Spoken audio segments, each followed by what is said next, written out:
What's up, everyone? Welcome to a new season of the Mayrand podcast. I'm stoked to bring you another 20 episodes with some of the biggest names in skiing, and I'm really stoked on what's lined up. The podcast is now on Patreon, which provides a great way for the listeners to help support the podcast. With your support as patrons, you'll be entered in exclusive monthly raffles this season, as well as getting shoutouts in the podcast, seeing behind the scenes, and even getting the chance to have a question asked to guests. Your support helps out a ton, so check it out at patreon.com/the Mayrand podcast. So with that said, big shout out to Will Cameron, first patron on Patreon. Thanks for your support, bro.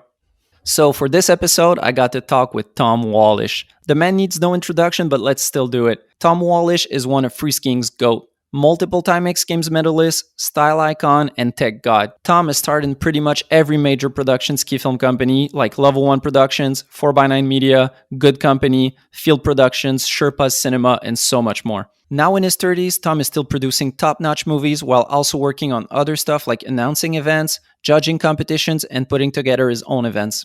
The discussion with Tom was super insightful. We talked about so many interesting subjects, ranging from producing Fresh Squeeze with Good Company this year, looking back on his superunknown and filming with Level 1, getting the world record for the longest rail slide at 424 feet, announcing at events like X Games, and much, much more.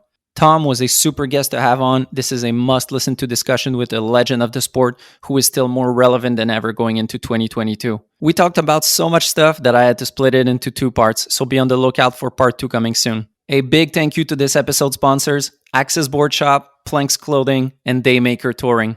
Let's go.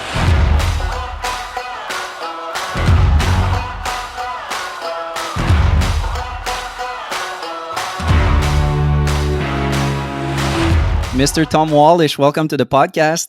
Good to be here. Stoked to chat. Yeah, man. Thanks for coming on. I'm stoked to have a legend like you on. Of course. No, I mean, I love talking skiing. Let's get into it.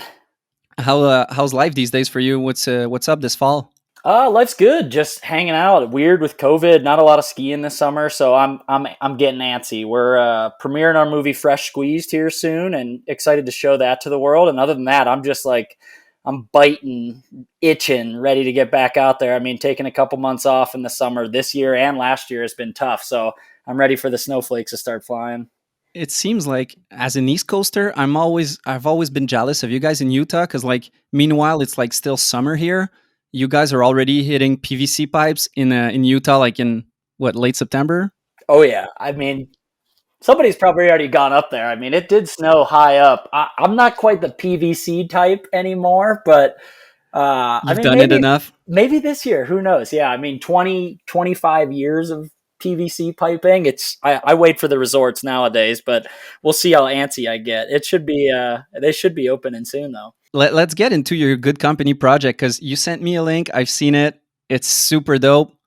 First question I had as a French speaking guy, what's up with Fresh Squeeze? What does that mean? I was like, what is that? Yeah, I mean, so it's sort of just a play on the season. I mean, and then the age-old expression, like, if life gives you lemons, make lemonade.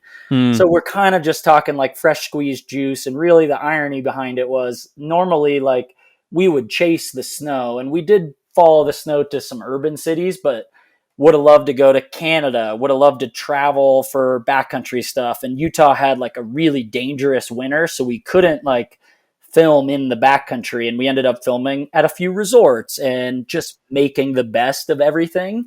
So really our theory the whole year was like, this is the rail we have, or this is the jump we can build. Like, let's just make the best of it. Let's, if life gives you lemons, make lemonade. And then there came the theme, like Fresh Squeezed was just like, we did what we could with what we had. And it turned out really good in the end, but it was definitely like a battle of trying to find unique features, good snow, and good filming conditions when we were really kind of pigeonholed into one location most of the year. Yeah, okay, makes sense. So you squeezed the lemon that was what you were given last winter. Yeah, pretty much. Yeah. That's the irony. Maybe it's a little bit too much of an American I think expression. It's just it's lost in translation for me, or it was. Now it's good. Cool. But yeah, I think that's a big factor for a lot of people last season. Like the Blank guys, their movie is called Tales from Cascadia, basically because they were stuck in the Northwest region. And, a lot of people were dealing with that. Okay, well, we can't have our ideal scenario, so let's just see what we can do with the situation. Yeah, and I think it'll probably make for some cool content in the movies this year. Like everybody was not necessarily stuck, but you were within driving distance is basically all you can do. So instead of these jet setting sort of location based ski movies, it's going to be more personal all Mhm. this year, I think. And yeah, I'm excited to see what everybody came put together. They had a good winter up there, at least. I'm jealous. I kept thinking, man, I wish I could go to Canada. They won't let me in. It looks so good. Oh man, maybe the West Coast. The East Coast though, it was No, shite. oh, okay. Well, good. The West Coast always gets more snow anyway. Yeah, yeah. You're from there, you know what it is. Oh yeah, I lived the East Coast life long enough. I come back to visit, but man, it snows too much out west. It's hard to leave after you fall in love with backcountry skiing.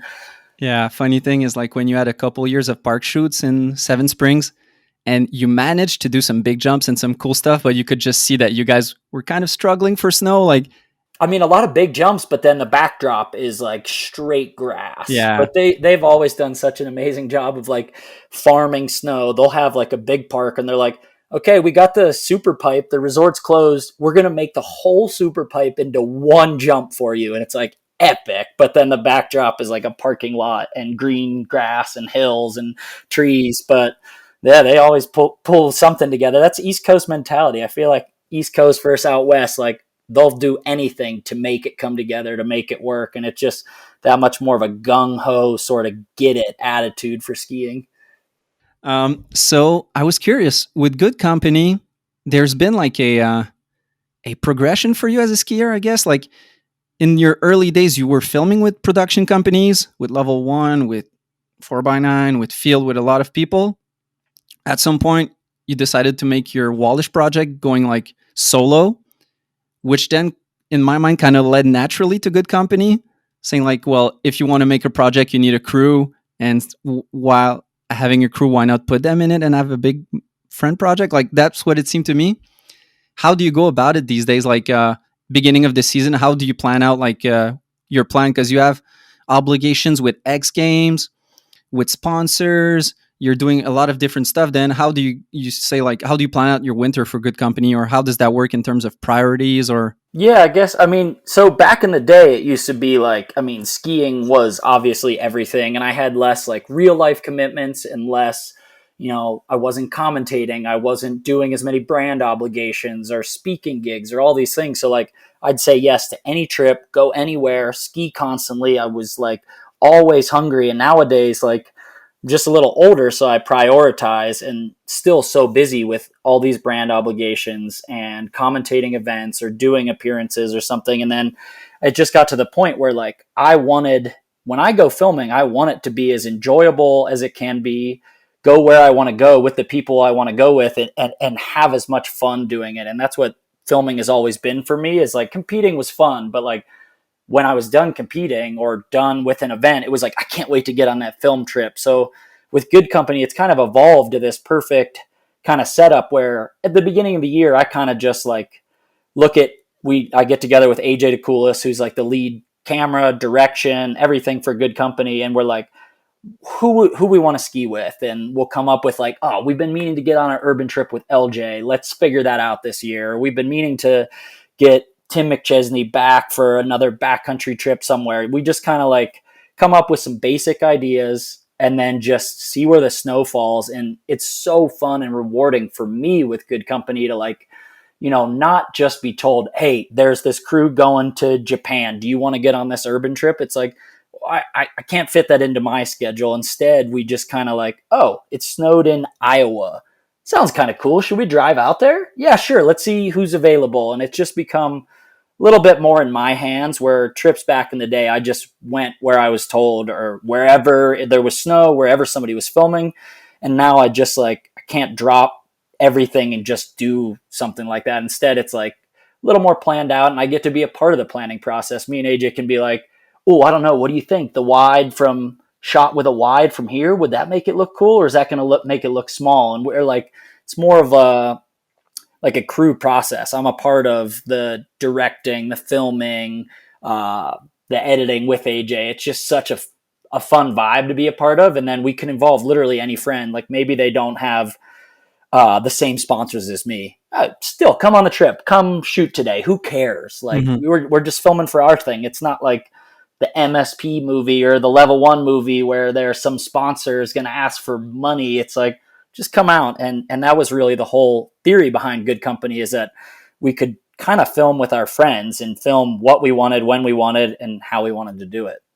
And now it's time for a first sponsor break. Daymaker Touring allows you to go touring without having to empty your wallet on new skis, boots, or bindings. The Daymaker adapter allows you to enjoy all the fun touring has to offer with your traditional bindings without compromising on performance. If you're like me and you're the type who wants to go out touring a couple times a year but doesn't want to spend all that money on a whole new kit, then Daymaker is for you. Daymakers cost at least 25% less than other touring bindings, are easy to use, durable, and offer the same performance, if not better, with their 4-bar linkage system. Also, if you go with Daymaker, you do not need to purchase new ski touring or walk mode boots. Your normal downhill ski boots will work perfectly. Check them out at daymakertouring.com. Support companies that support skiing. Support Daymaker Touring. Yeah, it's really cool to see, because you have a downside of obligations, let's say, which allows you less time, but then you have the brand power to leverage those types of projects when you want, how you want them. So it's like the best case scenario, I guess. I mean, really, it works out. Like, if you were filming all year, there's no way you could fundraise the money from a North Face or a Monster to make, a big project. If you're not doing the big one-off social thing and going to the sales meeting or to the other brand obligations, like, there's no way you have that, like, ability to leverage, like you're saying, and fundraise that money to make a movie even. I mean, it's so hard nowadays seeing everybody else making movies. Like, just getting money is so hard. So, I mean, we're just really fortunate that we're a slimmed down crew now making short films all for web, and really what we provide versus like the old days of ski movies is, like, anybody that sponsors us, you get all the raw footage, any social cut, anything you want. Like, it used to be like, you sponsor the movie, get a logo, then you got to pay for an editor, pay for footage, pay for your rider. It's like, just help us make this thing, and whatever content we get is all yours. And that's all brands care about now, is having good content for social and for marketing purposes. Yeah, I 100% feel you, where it's like, they're in with the movie, they like everything, but it's like, well, what we really appreciate is the raw content.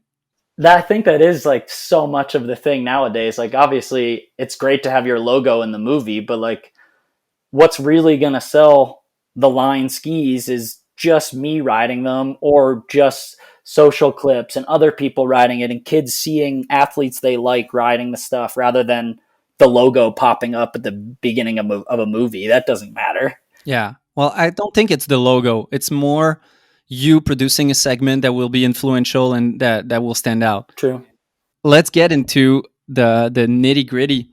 You went to Des Moines, is that it? To Film Street this week? Basically all of Iowa. So we started in Des Moines, and we actually checked off Des Moines, Davenport, and then kind of up to Dubuque. They say it pretty French up there, but like up basically this whole little area of Iowa. For me, I can't go to the same cities hardly anymore, because I've been to so many cities for urban, and it's hard to go to some spot and be like, oh, 10 years ago, I did a 450 onto that. Like, I don't got that anymore. Like, I can't hit this spot. So the thing that excites me about urban is new cities. And it snowed in Iowa, and I was like, I've never been there. Like, I got to go check it out, see what kind of rails there are. Yeah, and that's super cool, because I think as much as you want to see new stuff or you want to try new stuff, it's the same thing for people watching, where, there's some spots in Quebec or in Minnesota that have been hit 1,000 times. And at some point it's cool. Like, there's a bunch of spot in your film that I hadn't seen before. Most of them I'd never seen. Sick. Yeah, that was kind of the whole goal. I mean, for me, that's my favorite thing. I love seeing hard tricks, and don't get me wrong. Like, if somebody goes to the red, now gray ledge and just drops a heater on it, like, yeah, that's still sick and I love it. But like, if I see a new spot that's something, this rail off a building that's like so unique and one of a kind, I'm like, whoa, where was that? Like, what? Screenshot, gotta find it. So cool. Like, yeah. The spot selection is my favorite part of urban, because really, I mean, the tricks continue to like change, but like they're not getting that much harder. People are still doing really hard tricks. It's just so exciting to see that urban architecture or that new spot that has something in such a way that you've always wanted to find, that's kind of a dream that like somebody finally finds, is really cool. So it's the spot selection for me that keeps me coming back. Yeah. And you're right about the tricks, because you and guys like LJ have set the ultimate bar. Like, you pretty much created the bunch, because they They had like, to they had to get creative. Like, what else were they gonna do, like, technically wise? I mean, I guess, I don't know. Those guys are so fun to watch. I mean, really, yeah, it is so much more accessible that way. And like in hindsight on myself, I'm like, like I literally did 450s onto street rails both directions like 10 years ago. Like I can't, what am I supposed to do? Urban style 810s onto like double kinks with Yeah. no jumps. Like there, you can't get more technical. I mean, there's always a level, and we continue to see, even in the new Bunch movie, like some really, really highly technical switch ups and spins on, but like Mhm. there's just kind of a barrier where it's like, yeah, you could eventually do that trick, but like, is it worth trying 300 times on this double kink to do something that's so technical? Or like, Yeah, the ratio of hardness to get, or difficulty to get, versus like the stoke outcome is like, at some point the ratio is weird. yeah. And I think, yeah, there's definitely a balance. And I love segments or movies where there's a good balance. Like, I love to see the creativity. I love to see the Bunch or whatever crew make skiing look accessible. But like at the same time, like, I don't need to see the little roller in the city park that's just a hill covered in snow with a tree branch or something. I don't need to see 5 minutes of it. Mhm. I just need to see like a couple clips of everything. And it's that variety of spot selection that really keeps me watching ski content. Talking a bit about the bunch, what's your, because there's a lot of variety, as you said. Like, there's, on one hand, there's like playing almost on picnic tables, and on the other hand, there's really intense stuff. Do you have a shot in mind, or some shots that made you go like, whoa?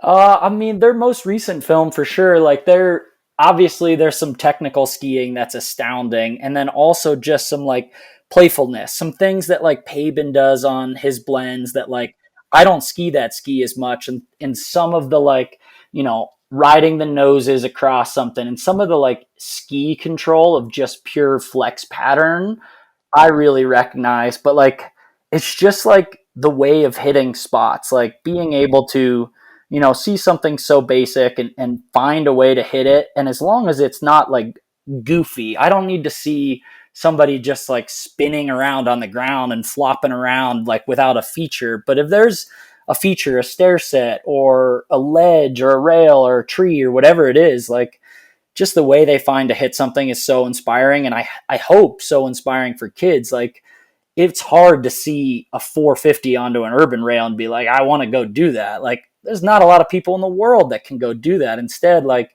if you have a city park, you got an urban down rail, and you really wanted to try, to grind the rail by putting your hand on the rail and like hand planning on, like anybody can go try that. It's so accessible. And that's what I love about their type of skiing and just urban skiing in general. Like, they're showing that, like, just grab your skis. Did it snow in downtown Des Moines? Go try that rail, or go ollie that stair set. Get creative. And like, I mean, that brings so much enjoyment to me doing it. I think they do an amazing job, probably better than all of us, and encouraging and motivating kids to go try urban, which is something I really respect. And now it's time for a second sponsor break. I'm stoked to have Planks Clothing as a sponsor again this year. I love the brand. Everything they make is top quality and super stylish. Planks has just launched their new No Skiing on Mars capsule collection. The No Skiing on Mars collection is a collaboration between Protect Our Winters UK, also known as POW, and Planks Clothing. With the sales of this limited collection made from recycled fabrics, they aim to raise over 5,000 euros. This donation will help fund POW's carbon literacy program, which is already changing individual and businesses' carbon consumption for the better. Mars may be the next frontier for human settlement, but it sucks as a ski destination. Our Earth is amazing, and we must help protect it. No Skiing on Mars is available to shop now at planksclothing.com. Support companies that support skiing. Support Planks Clothing. There's kids like that. There's a kid that was asking me about going to the Red Ledge, and he was asking me like, hey, what tricks haven't been done? and I have kind of a great memory for that. So I started writing a list of what has been done. And at Too some point, I many. was just like, yeah, like you should just go elsewhere. Like you can go for fun because it's like a legendary spot, but like it's been overdone. Like Oh it's yeah. more fun to go somewhere where you don't have the pressure of like all that history and But again, I mean, that's the beauty of going to those spots is really, even if you're not going to film, just like going and like, I don't know, maybe you try to do a 270 onto it, and you know that Magnus years ago in his X Games video did the off the noses 450, and you can like kind of stand at the top of it with the lip built and be like, oh shit, that is scary to think about putting your noses down. Like that's what's so cool about these features that persist through the community for decades. It's like if you stand at the top of it, you can imagine like, damn, that's heavy. Like, I can't believe he did that. Or I can't believe so-and-so did this. And you can really respect tricks by going to spots in person. And that's what I love about like rails or features like that stay the same. It's like every time you go, you're like, ah, man, it's like a lot of respect to the skiers from, previous movies that you've seen. yeah, I feel you on that definitely. Two shots when we talk technicality that stand out to me on the Bunch movie is I think Hugo Berval maybe doing a switch lip to front three switch up to switch on a dub kink.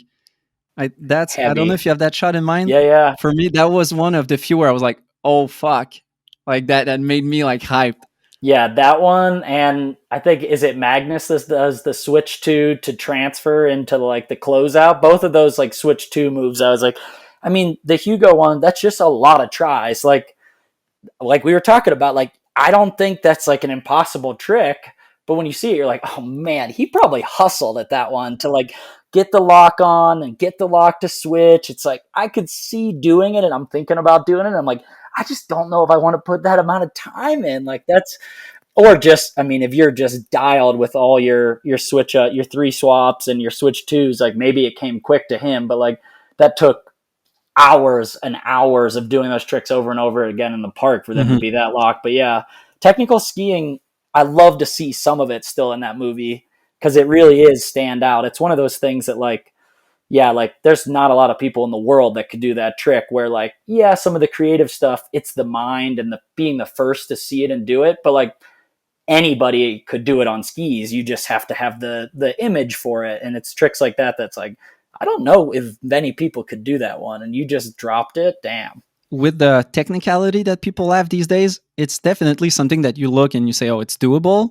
But being doable and actually landing it, it's like it's two different worlds. Yeah. I mean, it's just like how much effort do you want to put in? Like I continued to like joke about building another world record rail, and I'm like, I mean, yeah, you could do longer, but like, do you want to? Do I want to build another one and do like 600 tries to do like, or whatever, some technical trick? Like, eventually it's probably going to happen, but like, at what point do you like just seem insane for trying something hundreds of Well, times? we can branch off into that. That could be cool. How, because the final shot, let's say because in your video, you showed the whole process, the struggles, the snow, the rain, whatever. If you just look at the shot, it's like the most banger shot where like the last third, you're just after banging on the rail. And like, you're like enjoying the fact that you're getting it and you're like, there's still like 70 feet to go. Yeah. But like, what's your thoughts like a couple years further down the road? Like, was it fun, that whole process? Was it like a struggle of like just because you weren't trying to do a trick or doing like you were just trying to get to the end of it? Yeah. I mean, I hate to say it's not fun because obviously anytime I'm skiing or have a goal like that and you're working towards something, it is fun. But it was like depressingly frustrating because obviously the feature is really, really hard. It's taking days and days and hundreds, like literally 400 plus tries. But I'm just like, it was more so the pressure of having like family, friends, a full 5-6 person film crew, Guinness Book of World Records there, a TV show on the line, all this money spent just to like, if you don't ever get it, like it was a waste. Like I just wasted 2 weeks of like my best friend's time, all my filmers who are my best friends, all this money, all this like planning. It's like, that would really suck. Like, and as it progressed and as each day went and I didn't get it, I was like, eventually I kept telling, eventually it's got to happen. It's just luck in that regard. And I was like, what if it doesn't? Like, that's just going to be really sad. Like, I'm just going to go home sad and the snow's melting. And it was frustrating in that regard, but like, it's like anything. I mean, it is, the battle is part of the fun. We were, joking every night. We'd be grabbing beers or dinner, and like, somebody would just be ripping me, like making jokes about how I didn't get to the end of the rail or didn't do this. And it's like, it's still, the whole process was like really fun and really fun to do. I don't know if I want to ever do it again. If it was easy and it was like, hey, Tom, somebody sent me an email. They're like, we built 1,000-foot rail. You want to fly out and try it? Hell yeah, I'm coming to try that thing. But like, I'm not going to plan another one. It took, months of planning and fundraising. But really, I mean, that last, watching the clip back, I'm like, oh, should have made it a little longer. Like, I could have gone another 100 feet. Or everybody always asks, why didn't you do it blind too? It's like, if I would have fallen on that outrun, I honestly would have been like so depressed, or just like, I don't know, I would have been just destroyed if I had just not rode it out. But, it was definitely an experience. I mean, I definitely remember that last bit when you see the end, and anybody can imagine this when you've like tried a long rail. Everybody tells you, look at the end, like look to the end of the rail. And I remember looking at the end and just being like, holy shit. Like, oh man, thank the Lord. And just like relaxing on the rail. And it was just such an amazing feeling. Like, oh. Was that like in between? You've had a lot of battles in the street, like I guess getting like kink rails or whatever. Was that your best feeling of like getting through a battle? Oh man, that's a good one. I mean, probably. I mean, I hate to compare the two because urban is such a different sensation of like building everything yourself, spending all the time hiking. Like, I rode a snowmobile and we had 7 Springs and SPT building the feature perfectly. Like, everything was manicured. That's the most like times I've ever tried a feature for sure. Like, it was like 450 tries or something. Like, I've never tried an urban feature that many times, but there are a couple urban features in my like past that I would say are like almost things that I thought about more. Like, there's a rail at the U that's a down, a C, and then another down from an old 4x9 movie that like, yeah, I went to school at the University of Utah, and I would walk past that rail every day, not every day, every other day for a couple years straight before I ever tried it. And that one was one that like, oh man, I think it's doable. And I'd stop. Nah, maybe it's not doable. And then I'd go. And then the next day or the next week, I'd say, oh, maybe we would try it this year. And that one took like 2 different nights, one of which was like Christmas or Thanksgiving Day or something, a holiday I should have been spending with family or friends. And I was there until like 5 a.m. trying that rail. So like, urban features almost have a different allure when you finally get one of those ones that's like, something you've dreamed of or seen or thought of, and it finally works. Like, that one felt really crazy. But yeah, I mean, in hindsight though, the amount of tries made the world record rail like the one where I'm like, oh my God, thank you. Like, there's so much on the line. I would have let so many people down. Thank the Lord. And now it's time for another sponsor break. Axis Board Shop is a sponsor of the podcast once again, and I'm stoked to have them. They support dope athletes, they sponsor video projects, and they put together the best events. They've been in business for close to 20 years, and they're still passionate about everything skiing and snowboarding. Whatever you may need this season, they've got it. Skis, boots, bindings, clothing, outerwear, you name it. So if you're in Quebec, go check out their shop in Saint-Sauveur. If not, check them out online at axisboutique.com. Support companies that support skiing. Support Axis Board Shop. Yeah, there's a lot of external pressure that doesn't exist, or that you might not be used to or used to that often. When you're on a street trip, it's like you get the shot, or if you don't, you'll get other shots. And with that, it's like, no one knows. Like you said, Guinness Book and sponsors and filmers and everything. It reminds me a bit of Simon Dumont talked about it, but his world record with the quarter pipe, where he had kind of the same thing of a lot of outside pressure and a process that took a lot of days. And I remember him talking about it, saying like, it's fun getting it, but oh my God, the whole process of doing that and the pressure on you. It almost makes it, yeah. I mean, his especially, like mine, wasn't death defying, and like it's just a matter of time and work ethic, where like one of those world records or a build like that, like where Simon did that quarter pipe, or I'm sure we'll see in Kevin's movie this year, like him building another quarter pipe like that. Like the pressure on, like, it's so expensive and crazy to build something like that and to get the crew. And it's like, if you don't break that world record, like everybody loses, and you feel like you're so integral to making it happen. I can only imagine. I mean, I can't believe it still stands to this day. That's how crazy it was. And that Simon did a 9 blunt is so sick. Like, not a straight air, not a 5, not like an easy trick like a 5, just a 9 blunt capped 39 feet out or whatever. It's like, Jesus, dude. But is there a factor you think of, like, for him doing a cork 9 was easier than a straight air? Probably, yeah, in all honesty. Like, the whole process of, like, it's a trick he does a lot in the pipe in his runs, and I don't know, like, I've never done those level of tricks, but it's like seeing someone like hitting a jump first try and they do a cork sev. And for me, I was like, why are you not straight airing it? And a lot of people were like, well, I'm more comfortable doing cork sev. Which I kind of get, but also I gotta disagree a little bit. There's something to be said, like the cork 9, even if he's comfortable in doing it, like there's something to be said, especially on a straight air on a jump, like of knowing in the middle of the air, like I'm overshooting or I'm undershooting. Like at least when you hit, you can take it. You have like a second to be like, okay, I'm gonna crumble, I'm gonna do this, or I'm gonna fall. Like you have a second to like assess how you're gonna crash if you come up short. Like you see it coming. I think like, and maybe that's why people like doing a 3 or a 7 on a jump, because they're like, I mean, it's the same thing where people that get into car crashes when they're drunk, like end up being okay because they're just like relaxed and they're not stressed or shit like that. It's like, I don't know. I'm kidding for what I'll be saying, but do you think maybe it's because of his Park City crash where he did a straight air and saw it coming that time he was like, I don't want to see it coming?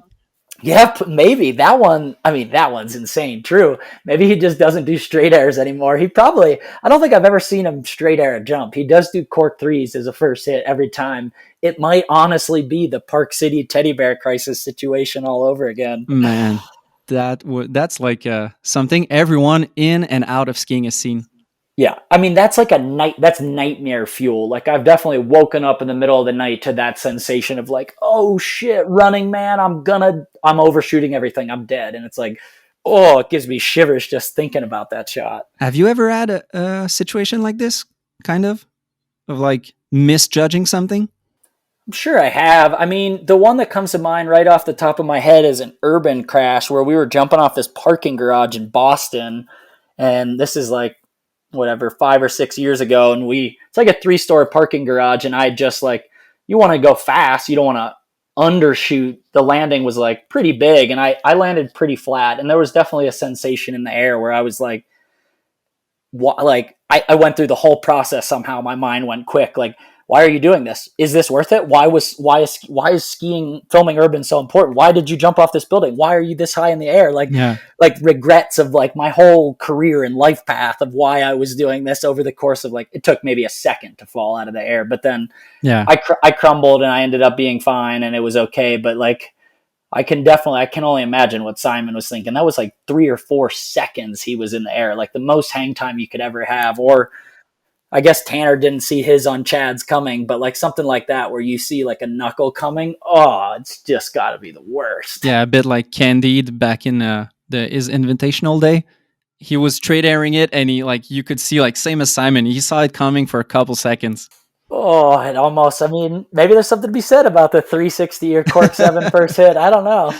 Or there's also something to be said about not guinea pigging something ridiculously large. I don't plan on doing that ever again. Yeah, I was talking to, I think it was Alex Belmar last season. We were talking about the level 1 days with Chris Logan, guinea pigging everything. Yeah, he really did. He was just the guy. Eventually, everybody else would be like speed checking and like too scared to try it. We're like, Chris will do it eventually. Like, let's just, one more. I'm going to do one more speed check. I didn't quite feel it. Maybe next time. And he would just, fuck it. Okay. Is that something that you have in mind? Like, let's say you do a park shoot in Seven Springs where like, okay, I need to invite someone who's going to be the one to guinea pig it. Uh yeah, kind of. I mean, I guess we definitely used to think about it maybe more so. Nowadays, like the park shoots aren't as ridiculous. Like it's more about building perfect features or unique jumps and like that kind of era of like let's see how big of a jump and a gap we can make has kind of ended. But if it still existed, yeah, I'm not doing it. Like I'm 34 years old. No way I'm guinea pigging it, but still like I don't know, it depends on who the crew is. If everybody else is more urban skiers and like park guys that like hit mostly rails, like I might get stuck getting the jump. I'm still like the jump guy in some of our circles, so I just try to avoid that situation. Yeah. You were talking about the world record rail and talking about like, would you do it again, or like talking about trying a back two out and like being like, oh, I don't want to try that. I think something that could be really dope for you to try, since you're like the tech god, would be, I don't know, have you seen the video Seb Toots did a couple years ago where he did, I think he did a line of 8 rails where he did like all ways of a certain trick. I'm not the best snowboard Yeah. trick guy. Yeah, he did all 8 urban style 270s on. So Yeah. like on skis it would be like lip 2 left and right and switch left and right. Yeah, yeah. So all 8. He did it was a really cool video. I think something like that could be insane for you, because when you first did all 8, like what is it, 12 years ago? God, it must be. Yeah. I remember like you invented a thing that didn't exist and that for like 10 years straight everyone was trying to do. And it's crazy how like everyone for years was like posting videos of like, hey, I did all 8, and still to this day yours is the best. Like you did them back to back, stomped. Like a lot of people would post them, but it was not back to back. Yours was like, hey, I'm Tom Wallisch, welcome to Jackass, and here I go, you know? It was funny. I mean, I don't know how we came up with that. I mean, obviously we kind of figured out that year or the year before that there's 8 variations of switch up 270s.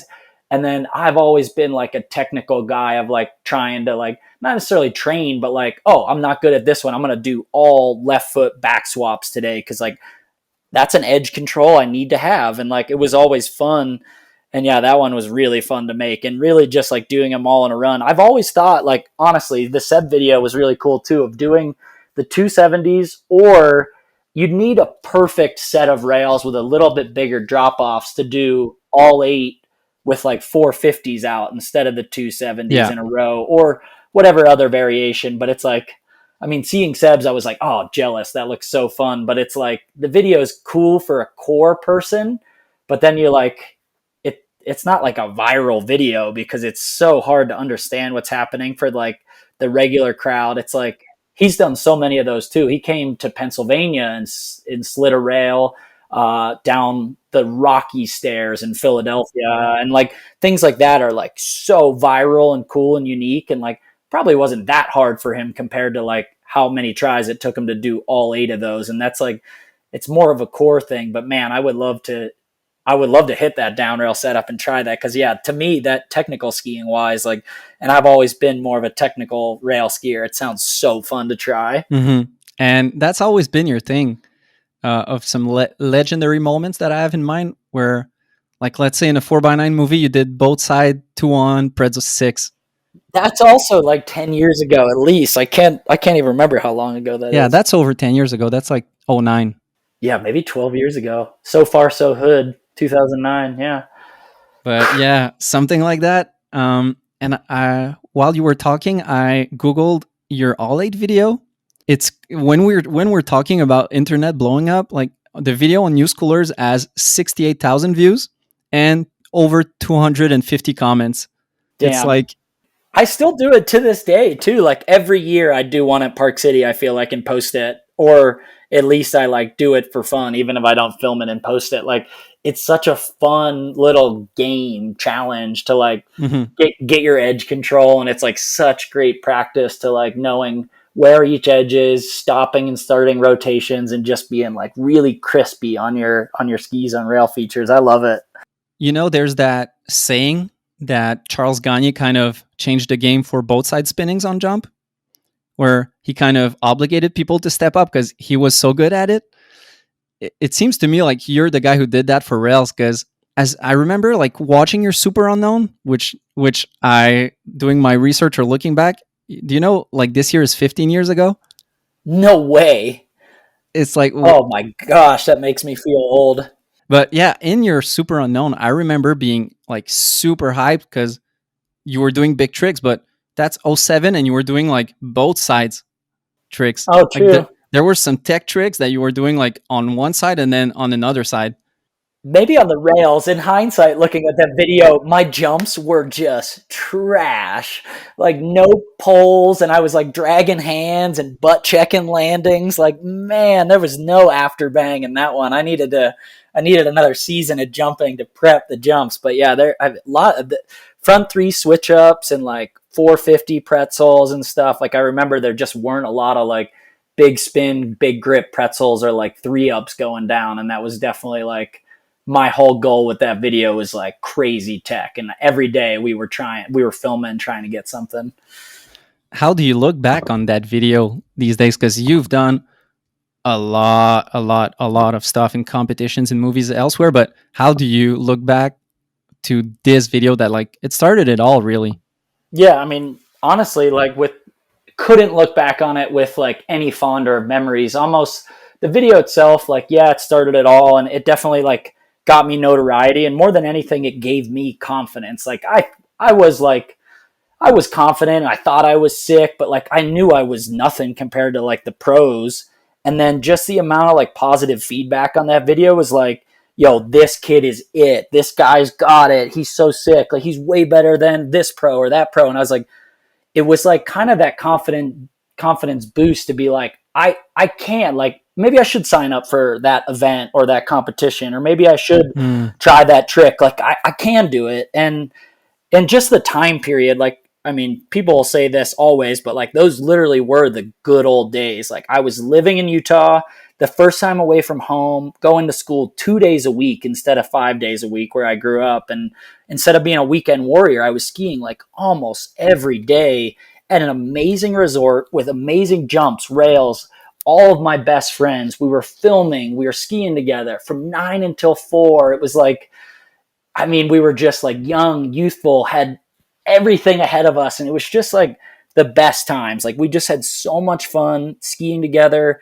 filming, hanging, partying, doing it all. It was like, I mean, those were really the days where life was so carefree, no commitments, nothing, just like going out skiing every day and pushing and progressing. And like, looking back at it, it's just like, when I watch that video, I'm like, oh man, that was a fun day. I remember we woke up hungover and we went over and did that and filmed that rail, and it was like so fun. And then we ate Wendy's afterward or whatever. It's just like these memories of just being like a kid, basically. I want to share a story with you. Well, it's not that big of a story, but I remember I was a skier all my life. I raced. I went into the park. My parents would buy like the Teddy Bear Crisis movie. Like I was into it, but not that much. Like I would watch a ski movie once and that was it. But I was trying to remember like when did I get like kind of obsessed or like really down with all that stuff, the movies, the edits. And the furthest I can go back is your super unknown. Like I remember watching it in a computer class in high school and being like, holy fuck, that's so cool. Like that's the shit. And also having a friend who's not a skier and him being like, oh fuck, that's so sick. And like the skier and the non-skier were like, okay, that's the shit.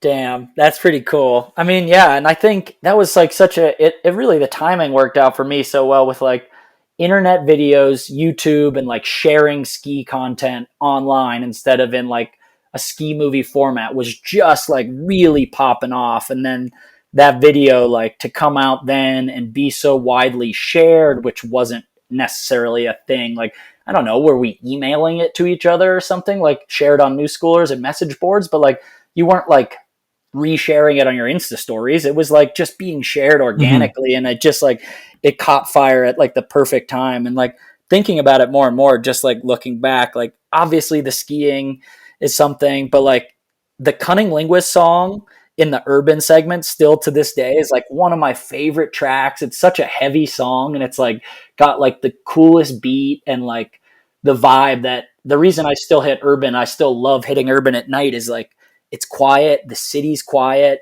there's lights, like something about nighttime city has that sort of like ambiance that I still like when I'm filming these days. I still kind of picture that track, like everybody's quiet, but the generator's running and snowing a little bit, like traffic's died down, and there's just something about being out late at night, like getting something done that just feels so cool. Yeah, I totally agree. Like as you said, the ambiance of that song, plus with there was a couple like shots of the city with the backdrops and some smoke, and it was like just notwithstanding the super unknown part, just the edit is like it's so good, and the rewatchable factor, like you can rewatch it. Like I'd still rewatch it now and like enjoy it, even though like some things that haven't aged well, or like it's been 15 years, so skiing has evolved. But yeah, my Rodeo 7 to backslap isn't quite a winning trick anymore, but hey, you can't win them all. Yeah, well, it's rare that you have edits where like 100% of the tricks still stand. Like it's part of the game. Well, it's crazy because I've rewatched all your segments and mostly everything still stands. It's crazy. I started back to real time. Okay. And I'm curious, like you telling me, because you're kind of a nobody in the skiing industry at that point. You get super unknown. You win the super unknown. The super unknown video is online, and you get like 0 to 100 real quick, like Drake would say. Yeah, true. Then you go to the level 1 park shoots, and like I was watching that park shoot, and it still makes me hyped. Like I was like, I don't know like which mountain it is, but the final jump you see in the movie, you Copper, I think. Yeah, you have back-to-back row 9 mute, switch cork 7 dub nose, switch 10, and maybe another one, but just like, I think a cork 9 nose that you tweak into a nose mute. Just those 4 shots, all after bang. I'm like, yeah, such good memories. I mean, really showing up to that, I was so overwhelmed. And like, I mean, by that copper shoot, which was probably one of the final shoots of that spring park shoot season, I was like better at jumping than when I started. Like when I first showed up with the level 1 crew, I was still like, I was learning tricks. Like I learned a rodeo 9 in Keystone with a helicopter following us, whatever it was that year. Like I didn't know how to do rodeo 9s yet, but I was like, I got to step it up. Rodeo 7's not good enough. This is level 1. This is like Liam Downey and Steele Spence are here. Like I got to like up the ante and like learning tricks. And really that shoot, like more than anything, like what I learned that day that I still kind of like adhere to and try to like encourage younger kids that I'm with. Like it's whoever lasts the longest at these things. Like the light only gets better. If you're doing tricks later, staying for the sunset, committed to one more photo or one more jump to get that trick a little better, like that's the kids that make it. And I learned it at that shoot, and I learned it from like all those guys. I mean, Liam telling me to go up and get another one, that landing was a little off, my ski lifted up, or the only reason I did any of those tricks is I didn't have skis, and Steele Spence gave me his old skis to ride at that copper shoot. We were both on forefront, and mine were like 170, something, 172s maybe, like small, and this jump was huge, and I was like flopping over, and I couldn't clear it. He was like, here, these are like 183s, freshly waxed, my pro model, go at them, kid. And I was like, sick. And they're like, the first time I was on like a real size ski, and I was like, just everything about it. Those guys were so encouraging, and like, also joking, like, just stop, dude. You're tired. Like, give up. And I'm like, no way, dude. It's like, when do I know I'm ever going to hit a jump this good again? Like, I got to do another one. I got to try this. I can't wait to try that. Like, is the light still good? Berman, is it still good? Can I get one more? Like, just being like that gung ho, never stop attitude. It just like it pays off in dividends for years to come if you kind of show that motivation to a film crew like that, especially with people filming that are also motivated. Mm-hmm. Yeah, I guess it pays off for like the crew you're filming with because you're making a good impression, but it also pays off because, as you said, if you're willing to try the same trick until you get the good one with like, and that's what was your brand. You would do like the best trick, but not just the best trick. It was the grab was tweaked and the landing was stumped. It was like all around.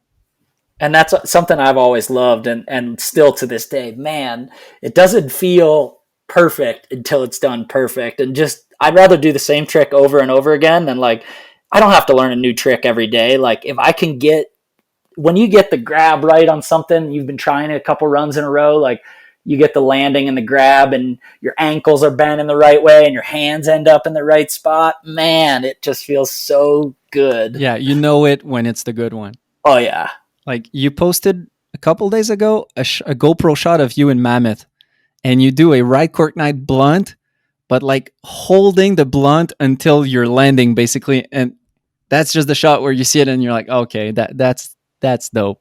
Yeah, I mean, and those feel so good. Oh, yeah, and it's not the hardest trick, and there's way harder tricks being done, but there's just something like approachable and like entertaining to watching that. I still, yeah, anytime I see like a good follow of like a perfect trick, it's just like, oh, that looked so fun. I'm itching to ski. Like, and as much as I'm inspired by and seeing like a perfect switch 18 tail, I'm like, well, it was perfect, but man, it was hectic. Like the same kid does like a perfect switch 10 blunt. I'm like, oh man, though, that looked fun.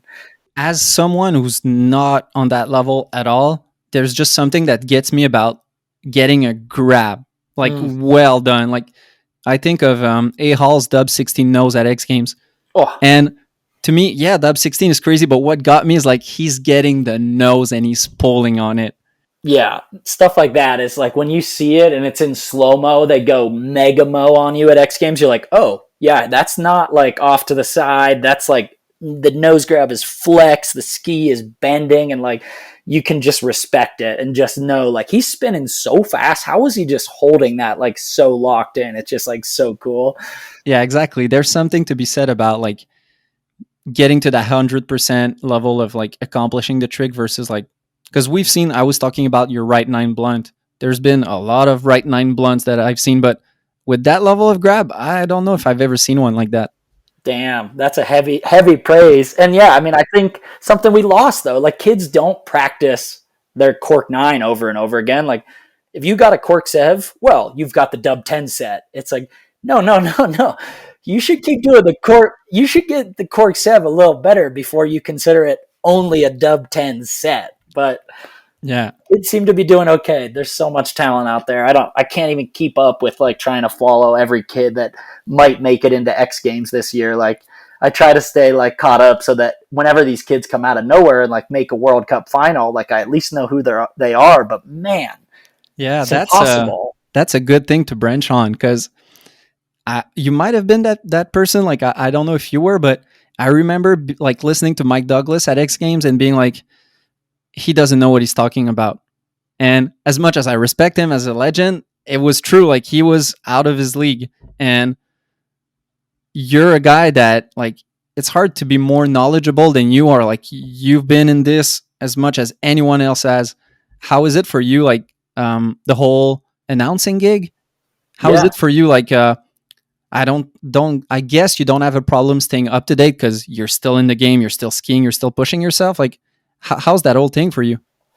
Man, I love it. It's so fun. I mean, I'm just so passionate and so like energized by watching this stuff anyway, that like being able to commentate it and to follow, go to these events, hang out with these kids and like talk through the tricks and then also kind of break it down for the general public is so fun and hopefully enjoyable for that person watching to hear, because that's my whole goal, is like explaining it in a good way, getting all the tricks right for the core skiers, making it enjoyable for us and our fans, but then also like making it sound fun and approachable and cool to the first time viewer, so they let their kid try skiing or try park skiing. But like, I mean, I'll admit it's so hard to keep up with, and like, a few years from now, it'll be time for somebody else to do it, because like, I like to think, I mean, a lot of the tricks they do, I've done, but like, I've never done an 1800. Like, I just have never done that. And eventually it'd be nice to have somebody announcing that's done an 1800 and can explain a little bit more first person point of view. Like,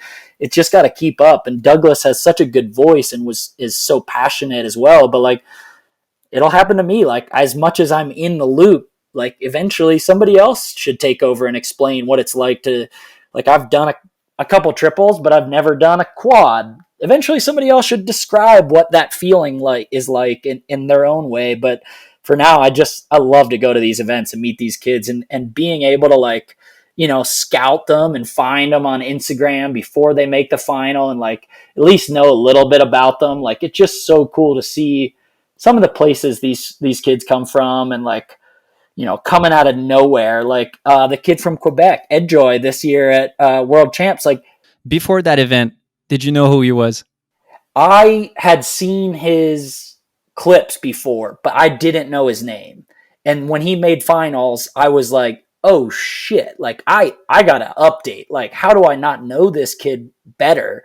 And I did like a full deep dive that night, stalker status on social, to be like, oh, he's got this, he's got that. Okay. I didn't know he had that trick. I didn't see it. It was just big air. I didn't see that.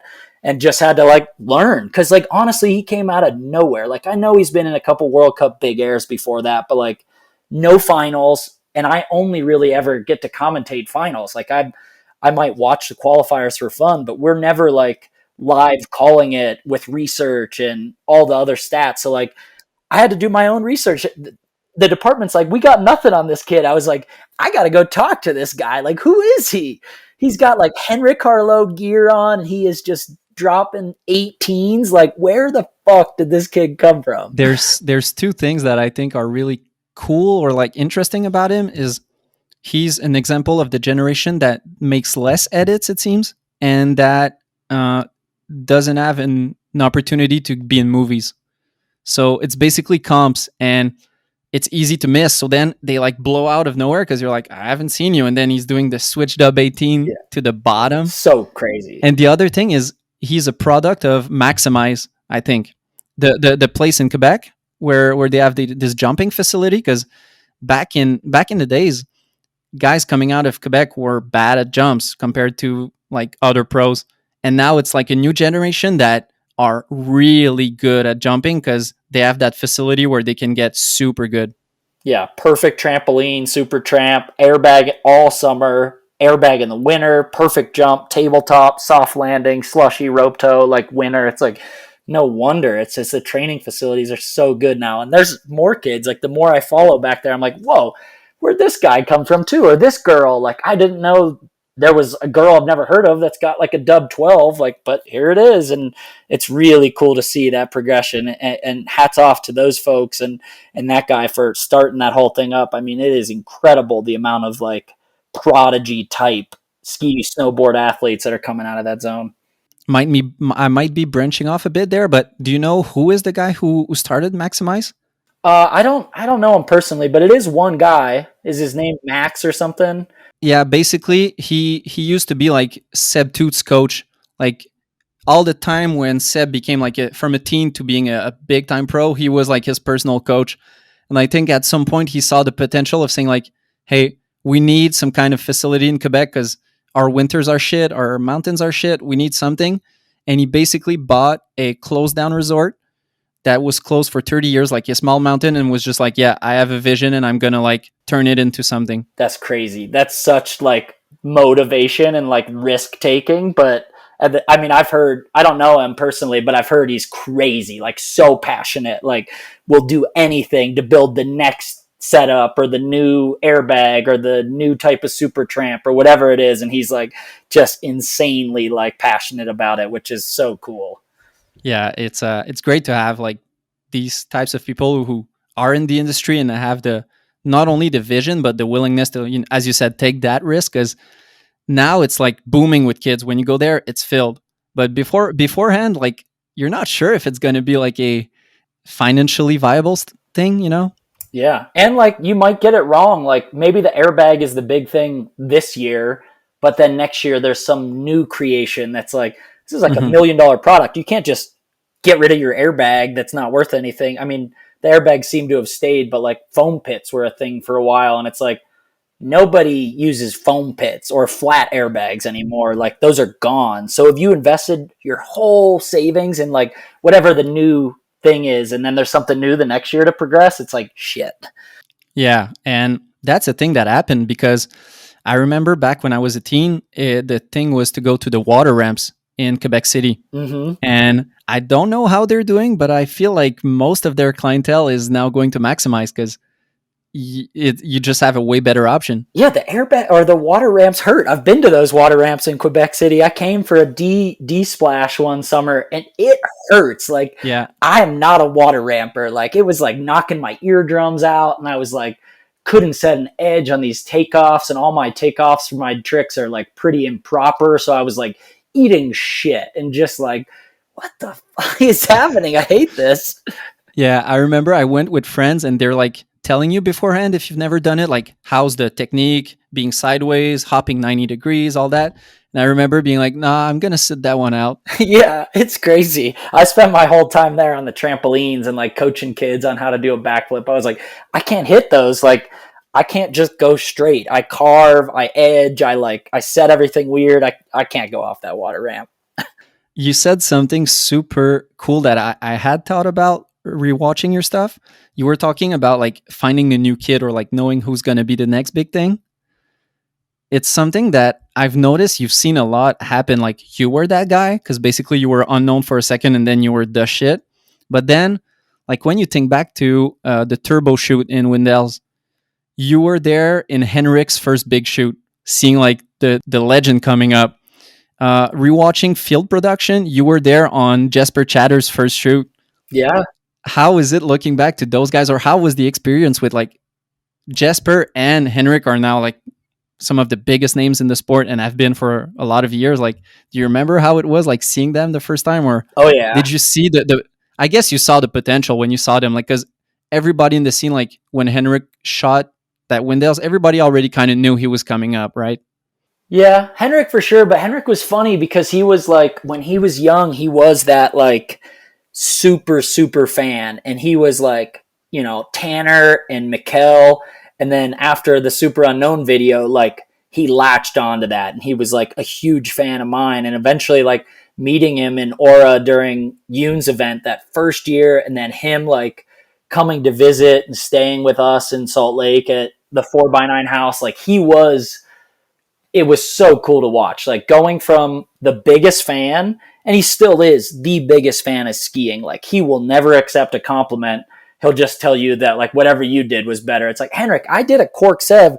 You just did a switch 18 like perfectly. Like stop trying to compliment me. Like I'm just accept the praise. But like he's such a good guy and such a passionate fan of skiing that like I remember even back then was like so humble about the tricks. We're like, whoa, you just did what? Or you're gonna try, you're not even scared to try that? Like you're so crazy. And like he lived with us for like a few months, which was so funny because we're like, I don't know, 20 years old in college, like, you know, we're becoming young adults, and he was like 15, and his parents just like, yeah, go to America, eat Taco Bell, and live in basically a dorm room with a bunch of these college kids. Like, who lets their kid do that? And he was just like so capable of like, maybe he'd lose his wallet and we'd have to pay for everything for a bit till his parents sent him money. But like skiing wise, he was just one track mind, so passionate and so dialed that like it was never a doubt. I mean, I remember skiing with him that year and we're like, you got to film with level one. Then you got to do this. You got to come on this trip. Like, and he just got on everything so quick and like immediately became like the best skier in the world, and still to this day probably is. Yeah. And as you said, with his humility, there's an interview I have in mind where I think he won his 7th gold at X Games, something like that, where he tied Tanner, and the girl was interviewing him, saying like, hey, you're up there, or maybe he beat Tanner, something like that. And he was just saying like, yeah, but we have more events, you know, like Tanner did it in less events. It's like always giving somebody else praise. Yeah, because I mean, there's real ski now and knuckle huck and big air and slope, when there used to be some years just slope and half pipe, and Tanner won medals in both. And it's like, of course he would already have that predetermined and thought of and say it. I mean, definitely like a guy that knows his history better than almost anybody. Like he'll quote anything from any movie, and just like, you know, a savant of just remembering and seeing ski knowledge and ski tricks. And there was also that factor of there was only one X Games, right? There was Aspen. Yeah.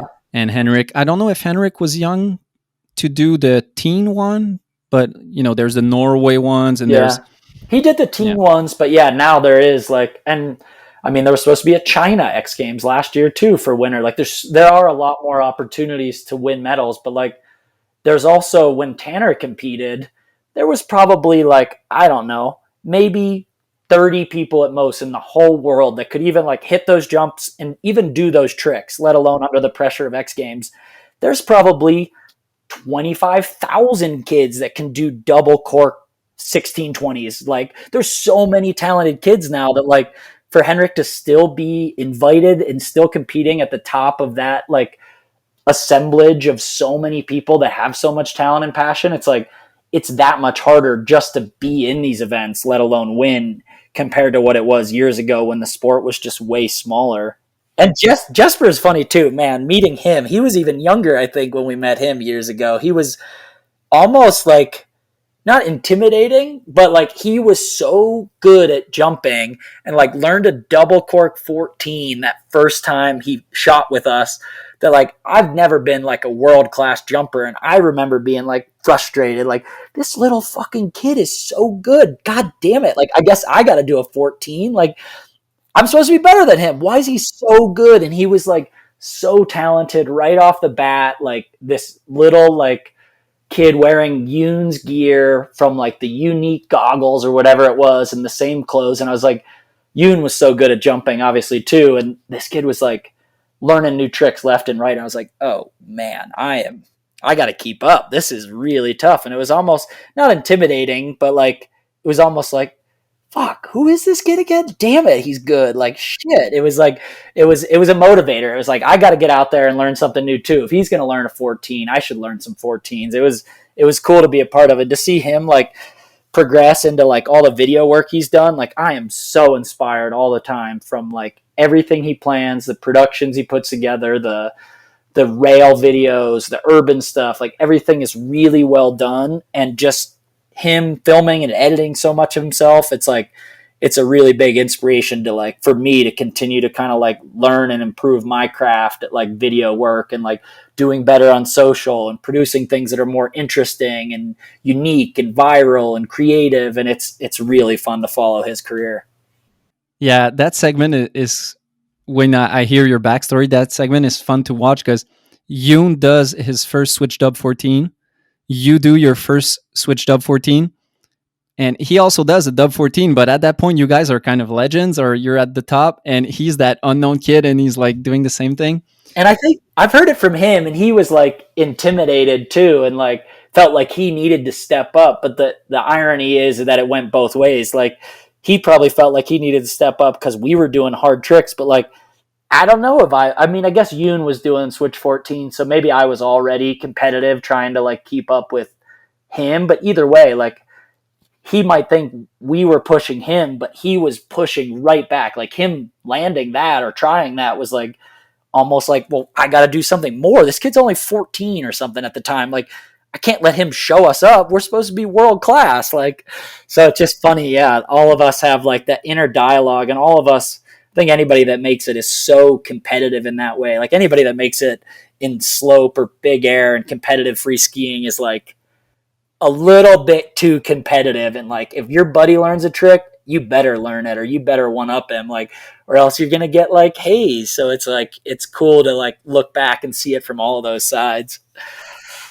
And I think, as you said, him pushing you, it makes me go back to earlier when you talked about real time, when you wanted to prove yourself. It's almost like that young Wallisch going to level 1 shoot and being like, okay, I got to show Liam Downey and the guys that I'm up there with them. Yeah, no, that's what it was. I mean, it was like you couldn't just get away with, I mean, you couldn't get away with doing like a steezy perfect trick. You weren't that guy yet. And I think it's still like that. You kind of like, when you're young, you're just like, well, I can add another 180 to that, or maybe I could do this. Like you're always trying to up the ante. And I was like, this is the crew. If I want to stick with these guys, I gotta go for it and like show them that like I can keep up. And it was, yeah, it is funny looking back. It tides continue to turn like that. Yeah. And as you said, like Jesper pushing you or Yoon pushing you, it really seems like that's maybe it's outside of skiing and like just in life in general, but in skiing especially, it seems like that's the best thing you can do for yourself to get better is like be with a bunch of guys, and like then there's just that natural competition of wanting to get better. Yeah, exactly. And it's something like that's easier to do. I've found obviously when you're younger, like it's so easy to surround yourself with talent and people that are only focused on skiing. And like nowadays for me, like, I mean, I'm still surrounded when I go to the park by like young kids that are like killing it, but it's not like my crew. It's not like my friends are no longer, I mean, I still have friends doing it, but for the most part, everybody's like working a 9 to 5 and busy with real life. And it really is that time period when you're surrounded by people that are as passionate as you about something and you're all so motivated. Like there's never more progression than those moments when it's your friends. I mean, yeah, you're a little competitive, but really it's just like you're each thriving off that, like, you know, that fun of, and everybody sees it. Like you see somebody learn a new trick. Yeah, you might want to learn one to beat them or be better, but more of it is like, yo, look how excited that person is. Like, I want to be that excited. I want that adrenaline rush. I want that success. I want that like accomplished feeling you get from learning something new. And like seeing it is like, oh yeah, I got to try something new. Like I want to experience that like rush of, you know, a goal and success. So it's just cool to be around. And nowadays I'm like at the park and I'm like, great, you learned a 16. I'm not doing one. Congratulations, kid. Do you still have like tricks in your bucket list though, of like some rotations or angles or grabs? Do you have some stuff still that you're kind of? Yeah, I got some stuff. So I would say I have dream tricks for dream features in urban, and then I still have a couple tricks that I really want to do in the backcountry that haven't been done or that I haven't done.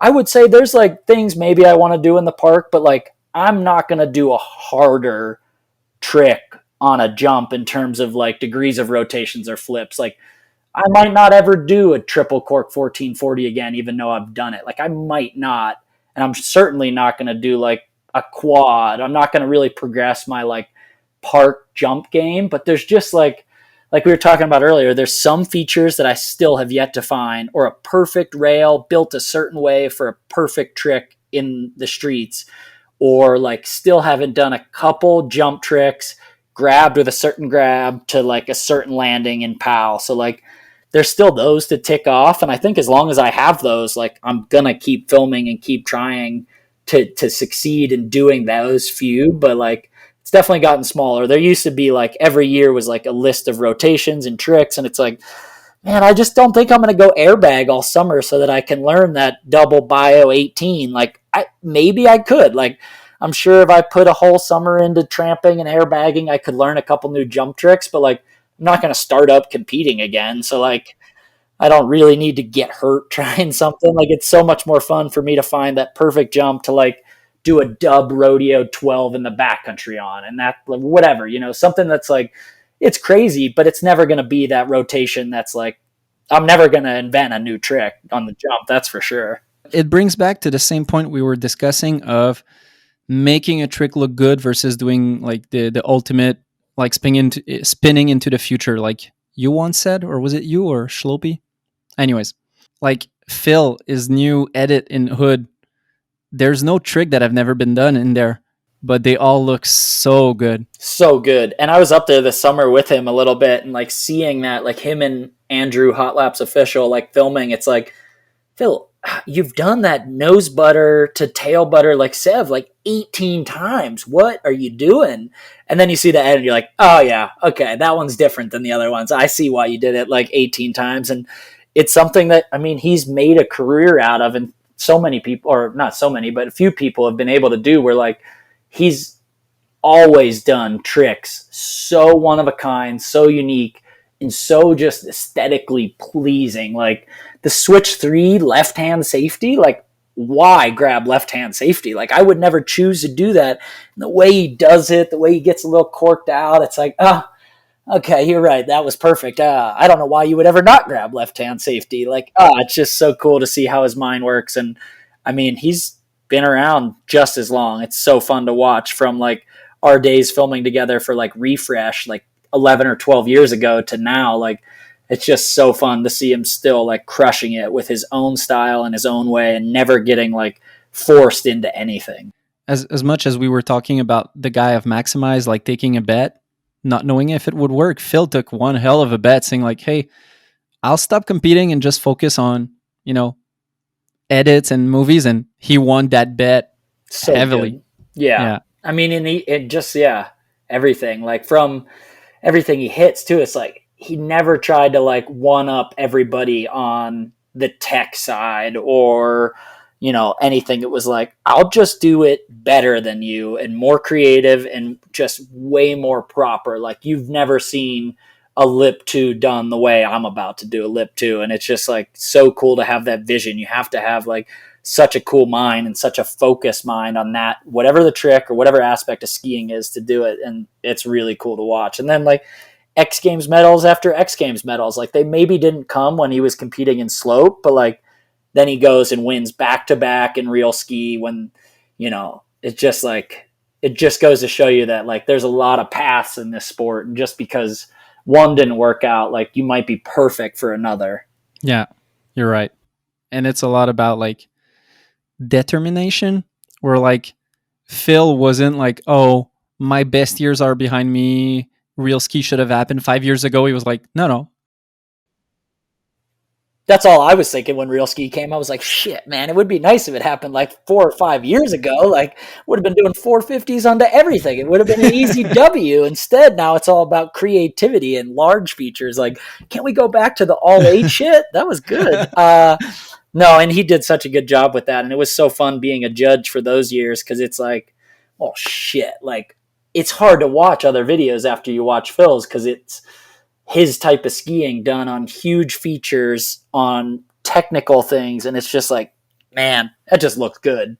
Like, it's hard to look away when Phil skis, especially on film. I mean, in person, maybe he'll slip up every once in a while, but like, man, if it comes out on film and he had a hand in making it or editing it or putting it together, like, it's perfect. Like, there's no way there's a flail in there. I bet he's another good example of what we were talking about earlier. Like, you could go back and watch his Orange season edit from 2005 or something. It's probably crisp. His tricks are probably perfect, because it's like, if he had a hand in it, he didn't take no for an answer on like, I'll do one more, I'll edit it this way, the song's gonna be like something dope. And it's like, damn, you're right, still does good to this day.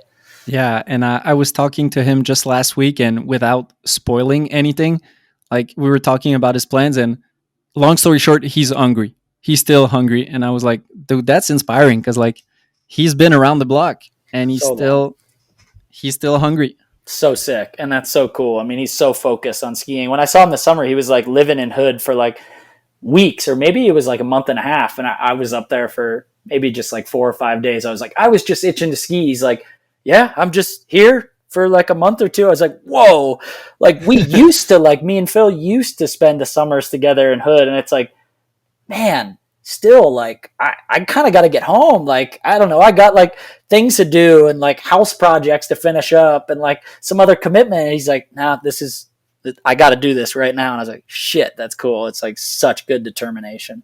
Yeah, I think with Phil there was a big hunger being built, because he blew his knee, and right when he was in his rehab, COVID happened. And then there were the lockdowns. And then last winter, it was his comeback, but he couldn't travel, or, not that much because of COVID. We didn't have a good winter in Quebec. So then I guess this summer, he was just like, I need to go skiing. I need to go yeah, I got to get out of there. And he went, I mean, he was crushing it all summer, like up there every day and like hitting the jump. And I was like, man, like you're still hitting that jump. Like, I'm exhausted. I hit it like 10 times, but like, yeah, get it. It was cool. He's just such a fun guy to watch ski, and will be until the day he stops doing it. It's just like such smooth, flavorful skiing that like can't be replicated, can't be imitated. So this is it for episode 1. I hope you enjoyed it. Part 2 with Wallisch will be dropping soon. Thanks again to this episode's sponsors, Planks Clothing, Axis Board Shop, and Daymaker Touring. Also, as I've said at the beginning of the podcast, go check us out on Patreon at patreon.com/the Mayrand Podcast. It's a great spot to support the podcast. By becoming a patron, you'll get shoutouts in episodes, entries in exclusive monthly raffles from sponsors, and even the chance to ask a question to a future guest. Peace!